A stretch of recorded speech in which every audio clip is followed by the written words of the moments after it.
Comme Freud lui-même le révèle à son ami Wilhelm Fleiss, son père Jacob Freud forçait son frère et ses sœurs cadettes à lui prodiguer des fellations lorsqu'ils étaient enfants.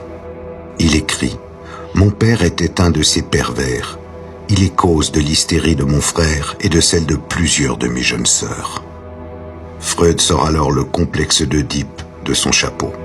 Cette théorie nous a imprégné notre société, nos écoles de psychanalyse, nos facultés de médecine, nos facultés de psychologie, et nous a appris en quelque sorte à délaisser le corps et à lui préférer le fantasme et l'esprit. La psychanalyste suisse Alice Miller sera la première à oser dire clairement que Freud s'est fourvoyé. Les disciples répètent ce que Freud a décidé. Il a décidé d'abandonner la vérité parce qu'il n'a pas supporté toute la vérité sur l'abus de l'enfant.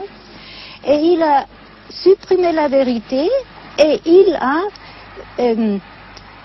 il a fondé, on peut dire comme ça, fondé une école où la répression de la vérité, de la réalité de l'enfant était institutionnalisée. Alors dans la psychanalyse, il n'y a pas de place pour la réalité. Mais personne n'écoute Alice Miller. Ce qui amènera une autre psychanalyste aussi révérée que Françoise Dolto à en conclure que puisque l'enfant fantasme, l'inceste ne peut pas exister.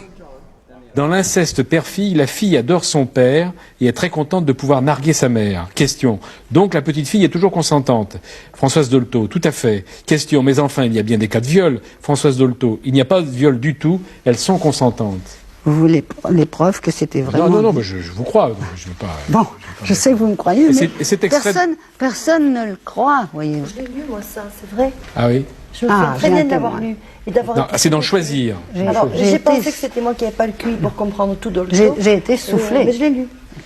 Dès lors, puisque même Dolto dit que l'enfant ment, impossible pour les professionnels de l'enfance de défendre des menteurs. J'ai rencontré une petite fille qui est venue me voir au cabinet et j'ai, suite à des révélations de maltraitance, effectué un signalement, comme me l'oblige ma déontologie.